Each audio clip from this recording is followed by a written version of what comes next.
es muy importante que distingamos el pasaje que hay de la reforma administrativa, que se ha llamado reforma educativa, a, en efecto, la reforma educativa. Es decir, durante el final de 2012, principios de 2013, estuvimos trabajando y el Congreso aprobó el Instituto Nacional de Evaluación de la Educación, el Servicio Profesional Docente, las reglas de ingreso y permanencia, la evaluación. Acabamos de tener el primer concurso de evaluación de profesores. Pero todos estos en su caso, independientemente de lo que opinemos, son medios para cambiar la educación, para llegar a ser una reforma educativa. Hoy el gobierno está diciendo que el gran mérito es hacer la reforma. No. La piedra de toque, realmente cuando veamos si la reforma educativa en efecto fue educativa, es cuando pasemos acá. ¿Cómo estamos? Bueno, más o menos somos 114 millones de mexicanos. Y de esos, 74 millones nos ubicamos entre los 15 y 64 años. Algunos ya estamos cerca del límite de allá, ¿no? Y otros están más cerca de este límite. Pero el dato oficial, y esto es algo muy importante, es que de estos 74 millones, casi 31.9 de esos millones están en rezago educativo. Es decir, el grueso de los mexicanos, el 43% de los que están entre 15 y 64 años, la mayoría de la población económicamente activa, está en rezago educativo. ¿Qué se entiende por rezago educativo? 5.4 millones son analfabetas. ¿Cómo se decide si alguien es analfabeta? El censo pregunta, oiga, ¿usted puede leer y escribir un recado? Los que dicen no son 5.4 millones. Están en absoluta carencia educativa. Y estos tienen rostro de mujer e indígena. Es ahí donde se concentra el analfabetismo. Y es ahí donde la Secretaría de Educación Pública dice que vamos a hacer una campaña de alfabetización con 1 millón de voluntarios para reducir esto a la mitad. No es el caso estudiar ahora eso, sino que debemos añadir al rezago educativo a 10 millones, en números redondos, que no terminaron su primaria. Esos no terminaron los 6 años de la escuela primaria. Y 16 millones más no terminaron la secundaria. Hoy, primaria y secundaria, es decir, esos 9 años, son la educación obligatoria. Entonces, mientras que los analfabetas están en carencia educativa, los otros 26 millones y medio tienen una escolarización obligatoria incompleta.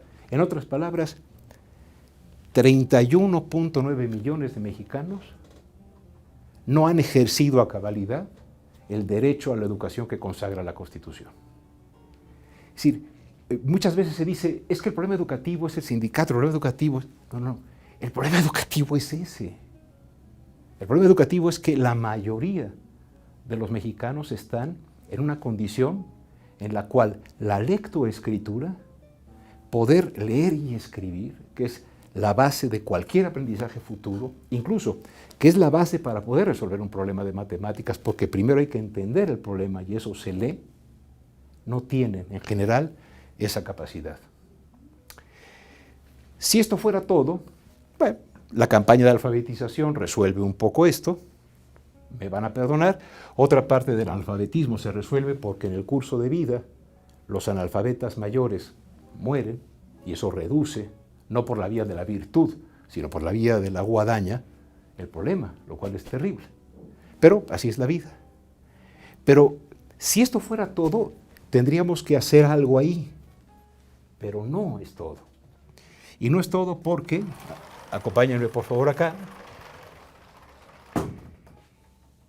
en el último examen realizado por la Secretaría de Educación Pública, el 60% de cada 10, el 60% de los estudiantes que terminaron la educación media, que no son ni siquiera la mitad de los que empezaron la primaria en su momento, 6 de cada 10 después de 12 años de ir a la escuela, no saben leer y escribir de manera suficiente.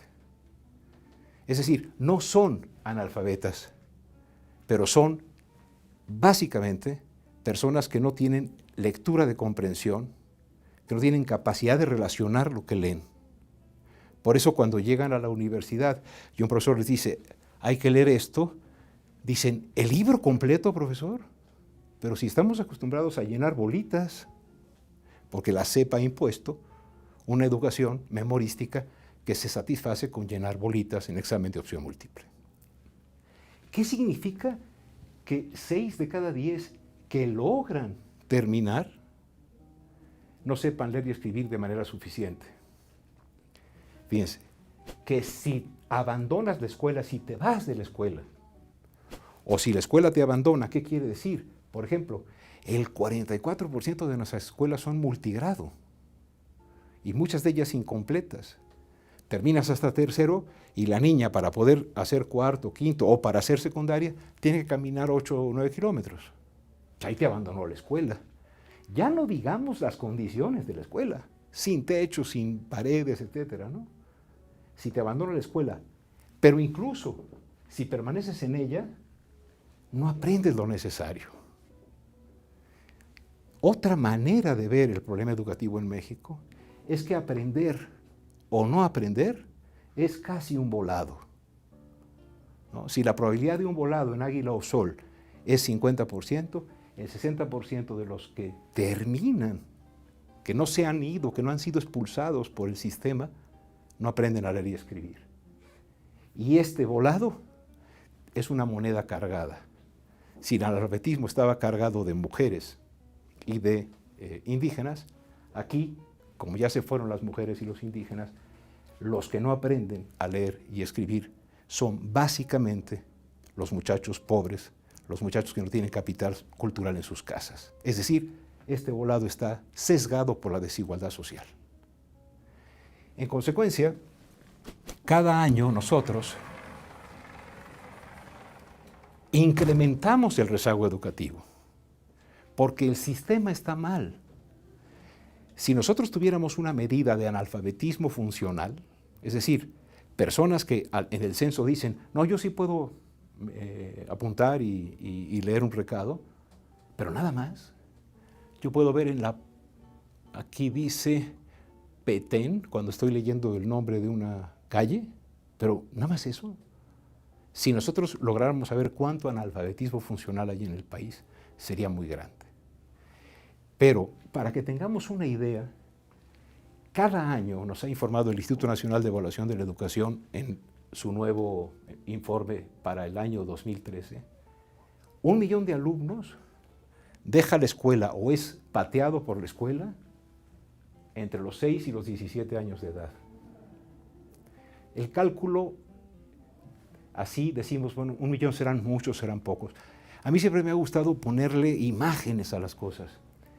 Si hay 200 días de clase obligatorios, quiere decir que cada día de clase 5,000 alumnos se van.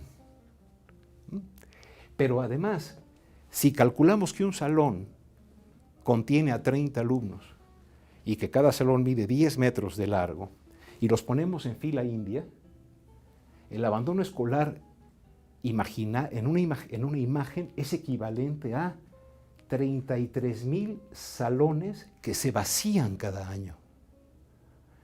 Imaginen ustedes que pueden ver 33,000 salones que el primer día de escuela están llenos de alegría, de muchachos, muchachas. Si están en secundaria, ya empiezan a ver si son novios o no, si les gustan. Y el último día de clase están abandonados, en silencio, llenos de polvo. Estaban llenos de alumnos, están llenos de polvo. Esto equivale a 330 kilómetros si cada salón mide 10 metros. Tome usted un camión en la Terminal del Norte, si vive en México, y váyase a Querétaro, que tiene 218 kilómetros de distancia por la carretera, e imagínense que a su lado, en la ventana, van pasando los salones vacíos. Y es más allá de Querétaro, porque son 330 kilómetros y a Querétaro son 218. Si usted vive en el norte, Váyase de Torreón a Monterrey o de Monterrey a Torreón, que para esto es lo mismo, y son 338 kilómetros. Cada 10 metros pegaditos hay un salón que estaba lleno y ahora está vacío. Si vive en el sur y va de Mérida a Cancún, son 308 kilómetros. Es de ese tamaño que nos podemos hacer cargo del abandono escolar.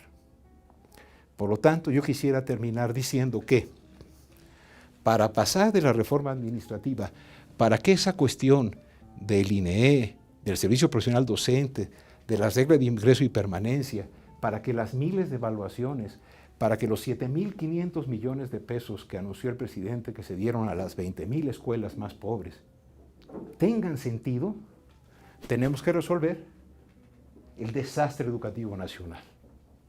Porque el desastre, el rezago educativo nacional no es un estado, no es una cosa que está ahí a la cual podemos reducir. Lo que tenemos que reducir es que lo que alimenta el rezago educativo. Y curiosamente, en este país, lo que alimenta el rezago educativo es el sistema educativo. ¿Por qué? Por injusto, por desigual, porque le damos la peor educación al que más lo necesita, porque las peores escuelas están en los lugares en que serían más necesarias. La reforma educativa es un acto de política que rebasa con mucho los anuncios en la televisión de que ya existe y que ya tenemos educación de calidad.